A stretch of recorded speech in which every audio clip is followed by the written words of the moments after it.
Hello, welcome to the Pox History YouTube channel. Today we're going to be doing our first long format styled history explained video.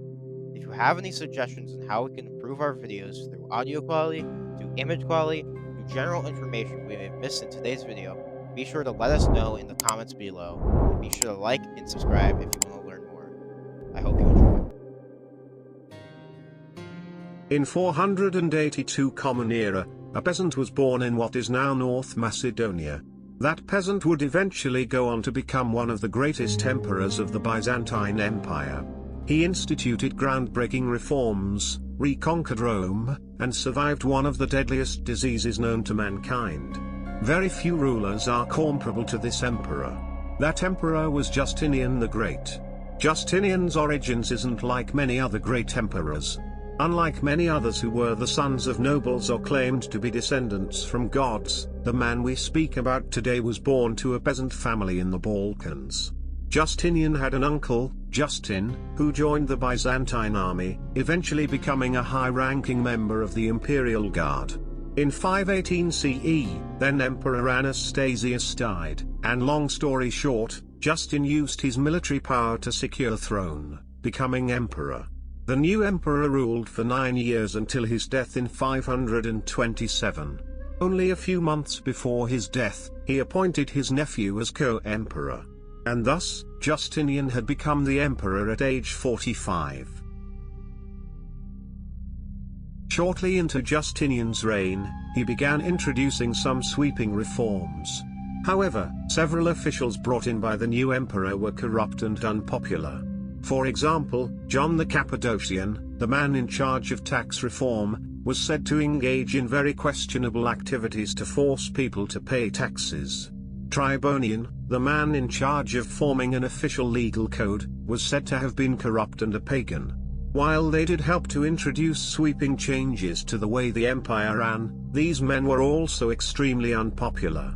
This disdain with the current administration would ultimately result in the Nika riots. Before you learn about the Nika riots, there are a few things that to be stated. During this time period, chariot racing was an incredibly popular sport. And in this sport existed several factions that held immense social and political power. The two that are important in this story are the Blues and the Greens. During one chariot race in 531, a riot broke out, killing several people. The leaders of the riot were sentenced to death, however 2 of them escaped into a church. One of the escapees happened to be a blue, while the other was a green. Justinian was then pressured to pardon the 2 men, but only had their sentence commuted to imprisonment, as well as holding a new chariot race in January of 532. During this chariot race, the crowd began to band together against Justinian. Unhappy that the 2 survivors did not receive full pardons, they began another riot. They started to chant the word Nika, which meant victory. Usually used as a taunt against rival factions, this word was now being used for something else entirely: disobedience against the emperor. Senators who disliked Justinian also used the riots as an opportunity to try and oust the current emperor out of power. In the end, rioters broke into the home of one of the nephews of former Emperor Anastasius, Hypatius, and declared him the new emperor. Justinian's wife, Theodora, convinced him to stay in Constantinople and fight for control instead of fleeing.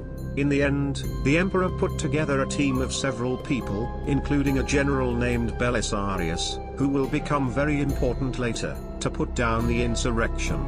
Leaders of the Blues were bribed into giving up their support, since Justinian himself was a blue, and Hypatius was a green. Afterwards, the military descended onto the protesters, killing them all. After Justinian I, and his primary general Belisarius conquered Africa and quelled the disastrous Nika riots, the Gothic Wars, or in other words, the reconquest of Italy. Most of the information provided comes from the Roman historian Procopius, who traveled with Belisarius and provided a direct account of the war. I decided to mention Procopius because I think it's important to note one of the more famous events in popular culture, especially in regards to the events that occurred in 2020 AD with the COVID-19 pandemic, according to various sources from across the world including the historian Procopius. The year 536 may have been the worst year to be alive in recorded human history. There had been intense droughts and famines attributed to anger with the gods in Rome, and various other excuses throughout the world. However, recent research has concluded that the issues of the year may have been caused by a series of massive volcanic eruptions. Anyways, to get back to the primary reign of Justinian the Great, after the Gothic Wars, which deserve their own video, parts of Spain were also reconquered and the empire stood a chance at complete revival. However, it's now important to note Theodora, Justinian's wife. Theodora was an incredibly intelligent and strong woman. In fact, she wasn't even a noble.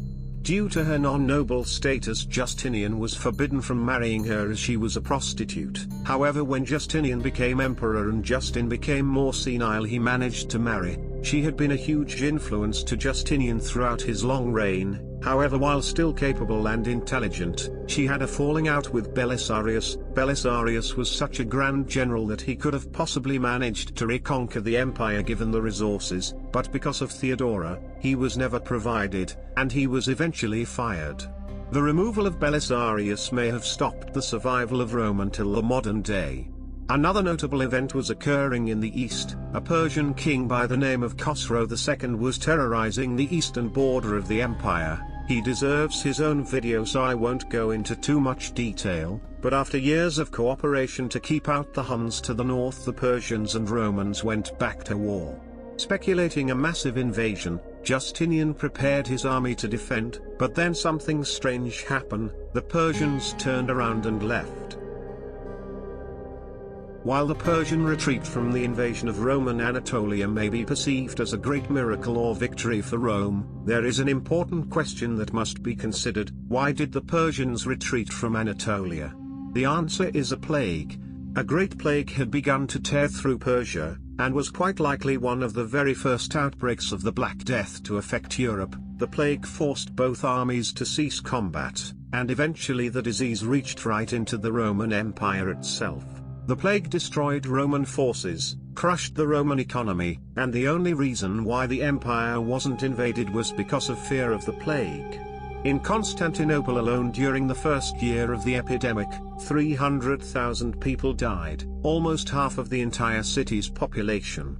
The plague was crushing, and if it couldn't get any worse, the Emperor Justinian himself caught the plague. The emperor went into a coma, and without another ruler, his wife Theodora took control. Remarkably, she managed to keep the empire together for months until a fascinating miracle occurred. Justinian woke up. Justinian miraculously survived the plague, which actually boosted his popularity as it was seemingly divine intervention. After the plague, Justinian's reign began to come to a close.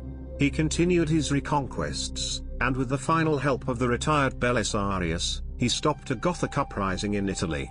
After 38 years of rule, Justinian passed away as one of the most famous emperors of Rome ever. There are some other achievements we haven't mentioned yet, for example Justinian's fascinating building projects and advisors. Justinian may have had one of the most corrupt set of advisors in Roman history, but while corrupt they were extremely effective. The most important of these is John the Cappadocian. John was the primary imperial tax collector. His methodology was extremely ruthless and caused the people and the nobility to hate him, which actually may have been a driving factor for the Nika revolts. Another interesting thing about the reign of Justinian was the Hagia Sophia. The Hagia Sophia is a massive cathedral that replaced the old church. It stands today and was even the tallest church in the world until churches like the St. Peter's Basilica and the Cologne Cathedral were built. The project only took 5 years and boosted the strength, identity, and power of the Eastern Roman Empire and Constantinople all the way until the modern day. Justinian was one of the greatest emperors of Rome, and today we still feel his and the rest of Byzantium's impact in our fashion, art, culture, language, and even our legal systems, with Justinian's code still being a major portion of many governments' legal code today. That's all I have for you today, so if you enjoyed, be sure to like and subscribe.